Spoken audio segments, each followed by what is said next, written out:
Sigue la cosa sin saber en plenitud qué está pasando. Y si los grupos delincuenciales se fueron a otras poblaciones y están en los cerros, ¿qué está haciendo el ejército en la población y en el municipio? Están vigilando, a ellos les ordenan estar en las esquinas y ya, o patrullar. ¿Y cuál es el problema? Fíjate qué curioso, fueron años de presencia de los caballeros templarios y no hubo ninguna reacción de las autoridades. Cuando se organiza la ciudadanía para defenderse, para expulsar a los caballeros templarios, entonces ya interviene el ejército. Todas estas manifestaciones que hubo en contra de las guardias comunitarias se sospecha que fueron financiadas o impulsadas por los caballeros templarios. Todos los caballeros templarios no han sido afectados por lo que está pasando. Y ojalá y esto pronto empiece a ocurrir. Pues nos esperaremos, porque ¿quién manda? ¿Quién descompone las cosas? ¿Quién se sale del orden? ¿Quién desafía al Estado de Derecho? Y no hay quien lo defienda, no hay quien se haga cargo plenamente. Como en un hogar, si la señora dice una cosa y el señor dice otra y los hijos agarran su propio camino, pues es un desbarajuste. Pero en un hogar las consecuencias no son tan graves como aquí, que ya empezó la cosecha de muertos. Además, yo creo que sí deben de tomar Apatzingán. Antunes, por eso es tan importante. Necesita uno conocer el lugar. Son poblaciones muy pequeñas. Son terrenos que repartió Lázaro Cárdenas. Entonces se hicieron un poblado chiquito, de 20 casas adentro. Otro acá de otras 30. Otro en el otro lado de 10. Que manejan terrenos muy grandes. De todo lo que hay, ¿no? Que siembran ahí. Pero son poblaciones muy pequeñas. Pero Antunes es Paso. Apatzingán es Paso. Nueva Italia es Paso. Son ciudades ejes, de las que dependen muchos pequeños pobladitos. Ni modo que manden al ejército a la sierra. No los agarrarían nunca. Fíjate que todos esos terrenos eran pedregales. Sí. Y entonces Lázaro Cárdenas, con la asesoría de algunos de recursos hidráulicos, o si existía entonces, o lo que fuera, abrieron canales de riego. Y esos canales vinieron a beneficiar grandes extensiones de terreno que ahora son muy productivas esas tierras. Nomás se quitó el pedregal, que era como si hubieran llovido piedras ahí. Se acomodaron, se abrieron campos de cultivo y son riquísimos productores de lo que decíamos. Y papaya y otros que faltaron, que se produce mucho. Pero es gente que desde que llegó ahí eran zonas llenas de alacranes. Un hervidero de... Además, un calor. Había una familia que me empezaba a explicar cómo cayeron en esos sitios y cómo tuvieron que luchar contra todo lo que era, pues, un desierto. Se subían a la azotea de sus pequeñas comunidades a dormir. Del calor que Se tenían que acostar, hay catres, generalmente, en principio, cuando se forman esas poblaciones, y había que echarles agua al catre de ese de lona para poder acostarse y tener un rato de frescura. De Sí, es para refrescar. Y muchas veces eso también se hace para evitar el alacrán, porque en una zona cálida el alacrán está. Pero todas estas pequeñas comunidades estuvieron al margen de la delincuencia hasta que comenzó el cobro de impuestos. Estaba mencionando a Manelik Papaya, pero principalmente los productores de aguacate, de limón, fueron los más afectados. Y son estas comunidades ricas en tierra los que se vean afectados.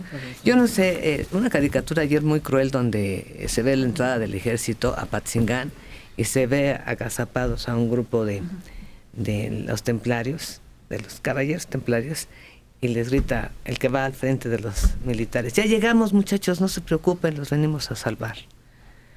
Eso de alguna manera pues es lo que mucha gente piensa, por lo que mencionó también Mario, porque durante años o durante mucho tiempo que funcionaban estos grupos no fueron tocados, y ahora que va el ejército tampoco son tocados, pues porque no hay un plan, no hay un operativo dirigido a...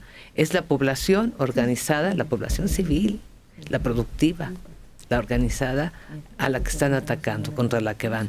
Cuando hay líderes, y se podría hablar con estos líderes, no sé si incorporarlos a las fuerzas de defensa, no sé si proponerles algo a cambio del desarme, no sé si una mayor inversión, no tengo idea, pero no atacar a la población civil, porque eso lo único que va a hacer es provocar una respuesta todavía más fuerte y una mayor organización de la base popular. Ese es el problema. Roberto Herrera Gómez, de 48 años, en Ciudad Azteca. Lo que pasa en Michoacán es lo mismo que pasa en muchas partes del país.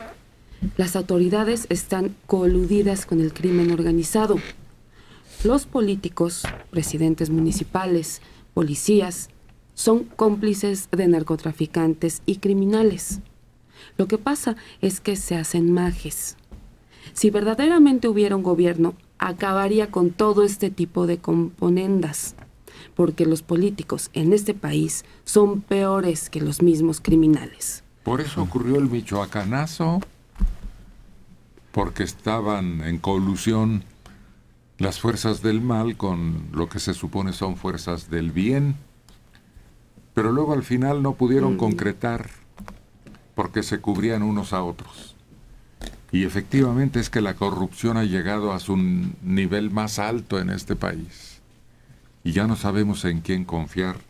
Y hay pruebas muy claras de abuso de las influencias y de el compadrazgo entre autoridades y delincuentes. Eso es lo que está pasando ahí. ¿Cuánto hace, dijiste hace rato, Mario? Pues que durante 5 años no hubo ninguna intervención de ninguna la respuesta. autoridad, y ya estaban vigentes las exacciones de los caballeros de Colón, o antes de la familia. Caballeros de Colón. Los templarios.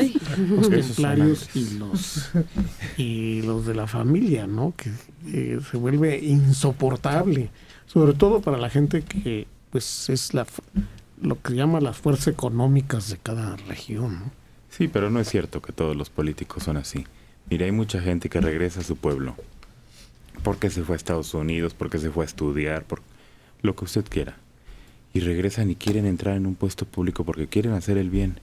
Dicen: aquí hace falta luz, aquí hace falta agua, aquí hace falta que traigan ingenieros agrónomos, y ellos lo saben porque traen otra cultura y quieren acceder a un puesto público. Y llegan porque son conocidos en el pueblo, porque tienen amigos, porque traen ideas. Pero una vez que están en el poder les dicen: o te alineas o matamos a toda tu familia. O te alineas o te damos dinero. Y entonces están en una situación de la que no pueden hacerse a un lado. La ley de Herodes. Sí. Y no tienen a quién acudir, además. Exacto. ¿Quién los apoya? Entonces, la intención es buena, pero se tienen que volver hacia cierto lado la mirada para poder vivir. Pero pues se coluden. Mira, hubo uno muy ligado a las fuerzas del mal y sin embargo compitió por un puesto y supuestamente lo ganó, y entonces sus cómplices del PRD lo metieron en la cajuela de un coche y luego lo escondieron en una oficina, y luego tomó la protesta de ley y se desató el escándalo y huyó. ¿Dónde está? Ahí vemos exactamente que hay gente pues del PRD que no es muy confiable y que trataron de arropar a este delincuentazo que no aparece por ninguna parte el medio hermano del que fue gobernador antes del actual en Michoacán. No, si dan unos ejemplos clarísimos de a qué nivel hemos llegado. Eso no solo te pinta de cuerpo entero lo que puede ser la suspicacia, la habilidad para actuar de parte de algunos legisladores, sino además la falta de respeto y de moral, de valores, de límites, la trampa, el engaño, el meter a este hombre en una cajuela con tal de protegerlo para evitar que fuera a la cárcel. Te habla de hasta dónde son capaces por mantener el poder y cubrirse entre ellos. Una falta total de respeto y de valores, de límites. Y es lo que ha perdido en gran parte este país, los límites. No puedes llegar a invadir y a violar el respeto al pueblo que eligió cuando se trata de un pillo.